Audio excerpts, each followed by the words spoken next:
Hello and welcome to round 4 of the online championship against RTT. You've seen him play recently before and perhaps not so recently on this channel, and you'll know he's a strong opponent, our first opponent that is seeded higher than us for this championship. So this board was initially a bit confusing to me as to what to do.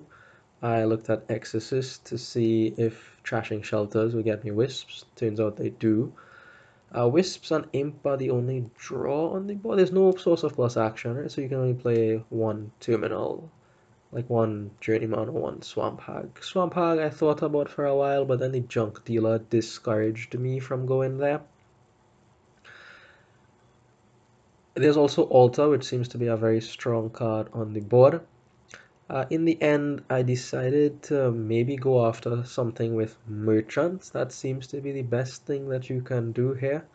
Points to note that there's tax on the board as well, so my opponent opening is a little bit better for me, although I think we would both go the same way, double silver. I might be tempted without tax to go for an Exorcist with the silver, but I don't know how useful those wisps will be, and it's not so easy to get imps either. Other trashing options are, of course, Temple, Taxman, Salvager. But all in all, it looked like some kind of money deck with merchants, silvers, and golds. That seemed to be the majority of the things I wanted to put in there. Of course, with your trashing, junk dealer, and altar. So that's kind of what I came up with, but I was keeping other ideas in my mind. You know, there's Salvager, there's Grave Robber, which featured very recently in my last match. So just keeping that in mind moving forward. We both open with a pair of silvers, both fishing for that junk dealer, of course. My opponent gets to 4 here, picks up a merchant. So I was not going to pick up a merchant here with the death token on it, because it meant that I might have missed altar on my common hand. There's 2 silvers in the remainder of my deck. Maybe they come together and maybe I get altar. Turns out my opponent gets altar and I don't. So I miss out on the altar here. Uh, Instead, I will have to be content with a junk dealer. We both have one card that trashes, but I think the altar is better, more flexible, of course. So now my opponent makes use of this opportunity to put tax on the altar. So making me ask the question whether or not I really want it. Seeing all these shelters here is not good, especially for my junk dealer, but it is what it is. You have to deal with it. An alternative there was to pick up a merchant from my opponent, right? But choosing the tax instead, the altar comes out, gains the junk dealer. It doesn't make sense for me to tax anything just because, well, the altar can gain anything through the tax or almost anything anyway. 6 here, I think about the altar, right? And I think I cannot play this game without the altar. The ability to gain 5s early, the ability to trash, and the ability, most importantly, to gain duchies near the end is what tipped my hand to buy this, even though it meant accepting to debt. So we get the altar shows up right away, which is very nice, unlike the junk dealer. This is the first time I'm seeing the junk dealer, so I bought the altar much later, and I'm seeing it at the same time. As my opponent continues to pile on the merchants. So I believe we have 4 of them right now, both or all 4 obtained through ball. So that's very good for them. Here I think about what to get with this altar. At this point in the game, I'm feeling a little bit behind. That last ball, or the ball prior actually, my opponent gained an Exorcist, which was very interesting. It suggested that they wanted wisps or maybe imps in the deck. This altar trashes and it gets me into a merchant, and I'm just going to repay the debt here. Um, I thought later in the game that perhaps I should have trashed into a second junk dealer. The reason is I'm feeling a little bit behind. My opponent has far more merchants than I do. They've been able to trash a bit more quickly than I have, given that my junk dealer missed.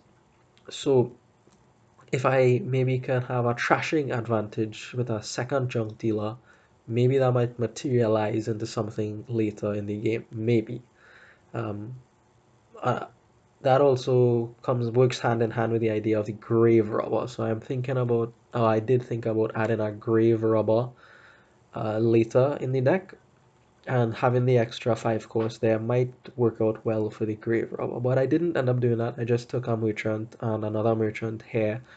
Not the greatest of hands, right? So far I've not been able to ball for a merchant. I did have the option to ball a bit earlier in the game. I could have balled instead of picking up the altar, for instance, so balled instead of going for the junk dealer. But I think I had to get the junk dealer. The altar, I felt like I needed it. So hopefully I don't miss too many ball things. I felt like I missed some ball interactions in this game from reading the chat provided to me after this match.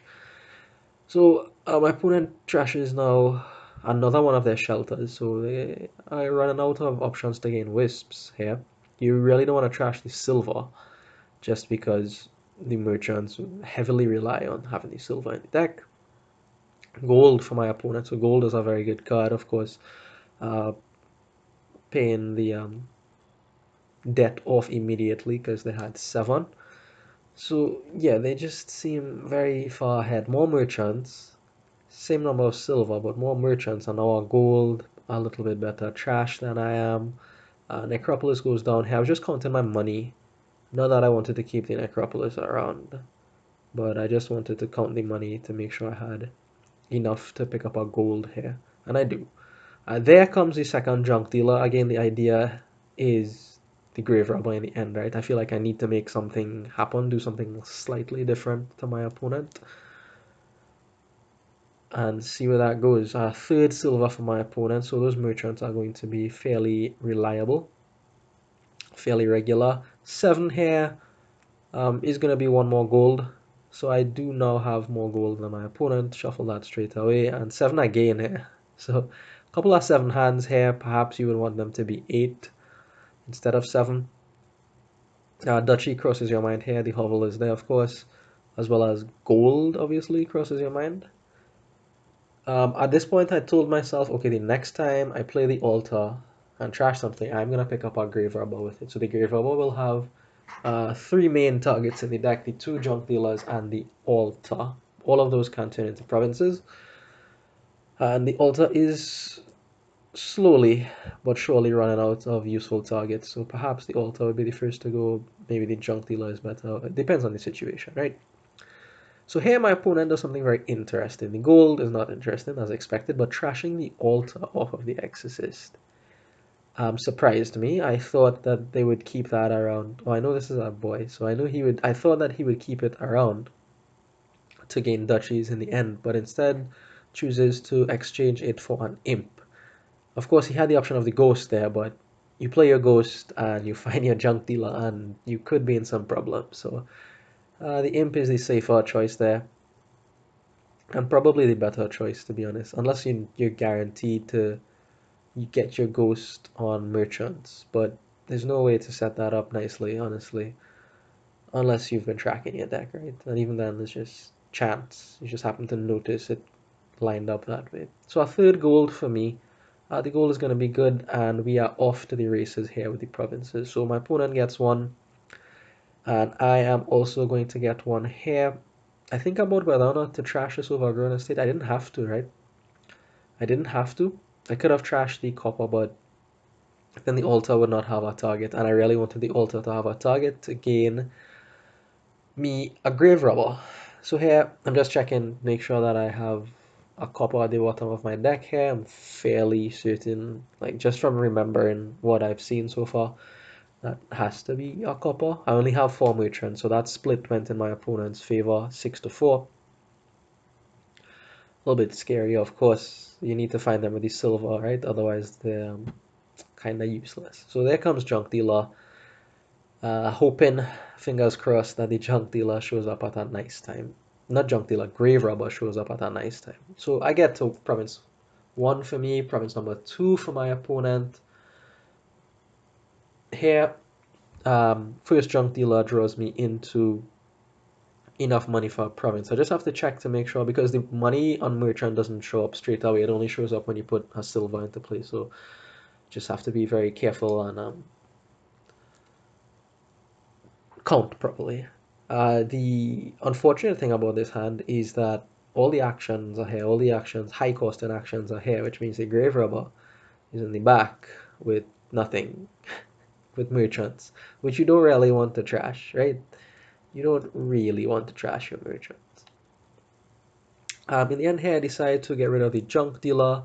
Instead of trying to go forward, decided to stop there, take the guaranteed province, and see what the next hand gives me. Turns out it gives me rubbish. Imp comes out for my opponent, which is very nice. That's probably guaranteed province once he sees the imp in his starting hand like that. Of course, there could be some bad situations for the imp too, right? Like you could draw into it off of your merchant rather than having it in your opening hand. But seeing it in the opening is great. And even so, like there's our junk dealer he could perhaps play if he wants. Here now the Exorcist comes out again and trashes a junk dealer, this time into a wisp. Now at this point I felt like they're gonna consider the ghost, maybe he did. There's only merchants in my opponent's deck at this point, and the imp. All of those are acceptable targets for your ghost. Anyways, province again for my opponent. So I missed. I was only able to get a duchy last turn, whereas my opponent comes in for province number 4. And here's the grave robber with nothing. Here's the grave robber with nothing. The merchant shows up here, and luckily I find one of my silvers.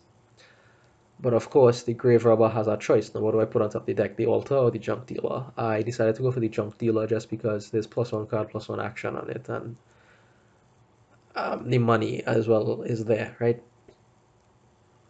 So, for instance, like if my last merchant I know is coming dead or something, I could trash it to the junk dealer. There might still be a copper left in there or something. I'm not sure. But the junk dealer lets me move forward in my deck, which is what I wanted, as opposed to the altar. I also knew that another altar was in here, so that is all another reason why I didn't want the altar. So duchy for my opponent. Finally, he takes a break from picking up provinces, and now, well, I'm in a position where I can tie the game. I'd be very happy to, given that I lost the merchant's play. It was behind on trashing and whatnot. Felt behind very much so for most of this game. Still do here. So first junk dealer, what are my options? I'm going to trash a copper here. If things don't work out, meaning if I don't get the province, I can still buy a duchy or gain it via altar. So trashing the copper doesn't really change that maths here. Just exchanging one for one, right? Junk dealer for copper. And if I trash the altar, well, I can't double gain duchy. So it doesn't matter if I trash this copper. What do I do now, right? I'm tracking my deck all the time, especially the golds, and I know there's one merchant, so what do I do now? Again, I can trash the merchant, right? And turn this copper into a duchy, or the alternative is to trash the altar and go fishing for the 1 and 3 gold at the bottom of my deck. That would get me the province and would get me the tie. And I think that is something I have to do here. Have to try to fish for. My opponent's deck is a bit better than mine, and I feel like province is soon around the corner for them, whereas it's not so close for me. So I do, in the end here, decide to actually trash the altar. As opposed to the copper or the merchant, the altar goes down, and we're going to play the merchant, fishing for gold. Luckily, we find it, and tie game 1. So 10 cent in there. You can let me know your comments, feedback. As always, are appreciated. Thank you for watching.